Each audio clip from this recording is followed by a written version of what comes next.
If you've got a pair of Birkenstocks, you might be asking yourself, can you wear them for walking long distances in? Now, I'll say something about Birkenstocks, that once you've got them, molded to your feet, remember they need a break-in period, then they are comfortable, okay? They're an improvement on things like flip-flops, and that's because flip-flops hurt my feet, they rub my toes, and they didn't have things like adjustable straps, this lovely arch support that you can see, the deep heel cup, and the contoured footbed. So all these things are far superior to walking around in, flip-flops and slides. But are these good walking shoes? And the answer is no. These are not designed for you walking miles in them. They're great for just walking to the shops or walking around the neighborhood, but they aren't good if you're going to start walking miles in them. And I'll explain why. The fact is that Birkenstocks have a number of features that aren't suitable for long walks. So here's some of the things that are going against them. Number one, they're not designed for wet weather. So you do not want to get this cork footbed wet. It doesn't work when you're on the beach or for walking and it suddenly starts to rain, because you will start to break down the cork. It will deteriorate, it will get moldy, mildew, and it will start to crack when it dries out.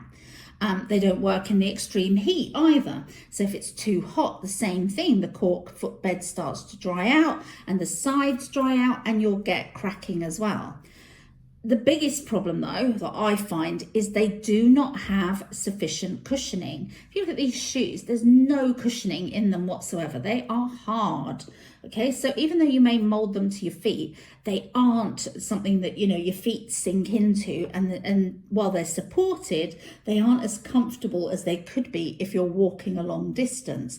You need shoes that act as a shock absorber when you're walking to help protect not only your feet, but your joints as well.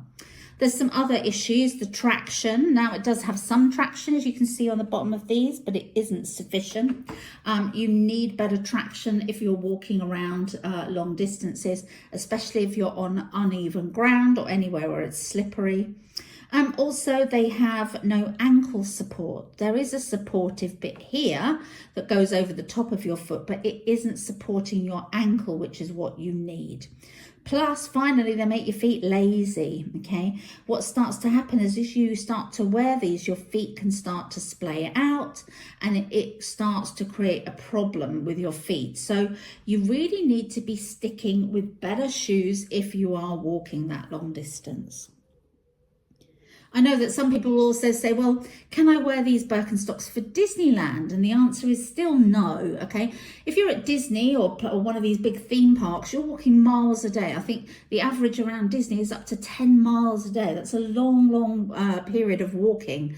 And they're not designed for that amount of you walking around the theme park. Plus, you'll find that theme parks have wet rides, and so again, if you put these on and you get soaked on a ride, you're going to ruin them. And trust me, I know I have ruined shoes on rides at a theme park before. I learned my lesson. I won't do it again. Birkenstocks do have some walking shoes which are better, okay? They have sneakers that are better for long walks because your foot is enclosed and they give you better support and protection. Alternatively, find something like Hoka's, or alternatively, some shoes that give you good arch support and cushioning and that all-important adjustability and traction that you need. And if you do that, you can save these Birkenstocks for just walking around the neighborhood.